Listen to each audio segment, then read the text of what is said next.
ইসিতে চলছে শেষ দিনের আপিল শুনানি। আগারগাঁও নির্বাচন ভবনে আছেন সহকর্মী কিশোর জাহান, সরাসরি যুক্ত হচ্ছি তার সঙ্গে। কিশোর, শেষ দিনের শুনানি 10টা থেকে শুরু হয়েছে আমরা বলছিলাম, আপনি তো সেখানে আছেন, সেখানকার সবশেষ চিত্র জানাবেন। একদিকে যেমন সতিলা শুনানি চলছে, এই মুহূর্তে আসলে বাইরে আছি আমি, কারণ দেখতেই পাচ্ছেন ছাত্র দলের নেতা কর্মীরা আসলে নির্বাচন কমিশন ভবন ঘেরাও করেছে এবং এখানে তারা আসলে অবস্থান নিয়েছে, যে কারণে পিছনে আইন শৃঙ্খলা বাহিনীর সদস্য সেই সংখ্যাটিও বাড়ানো হয়েছে, ব্যারিকেড দিয়ে দেওয়া হয়েছে। অন্যান্য দিন এই দৃশ্যটি আসলে আমাদের চোখে পড়ে না।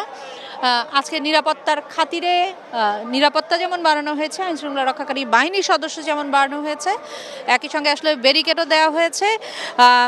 ছাত্র দলের নেতাকর্মীদের অবস্থানের বিষয় আসলে জানতে গেলে তারা যেটি বলছেন, মূলত 3টি ইস্যু নিয়ে ওনারা নির্বাচন কমিশনে এসেছেন এবং 3টি অভিযোগ তাদের আছে।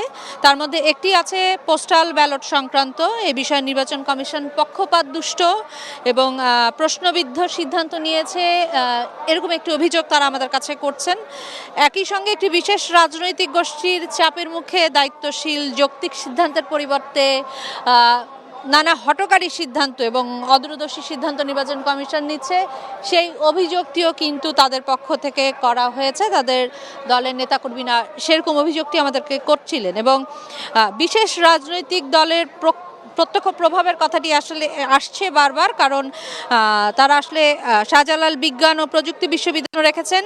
নির্বাচন কমিশনের বিতর্কিত প্রজ্ঞাপন জারি করার পরও আসলে গণতান্ত্রিক চর্চার জন্য যেটা ওনারা বলছেন যে অশনি সংকেত, তারপর আসলে নির্বাচন হওয়া নিয়ে, তো সব মিলিয়ে আসলে ছাত্র দলের নেতাকর্মীরা আজকে এখানে অবস্থান নিয়েছেন এবং ওনারা স্মারকলিপি দেবেন কিনা সে প্রশ্নটাই আমাদের ছিল।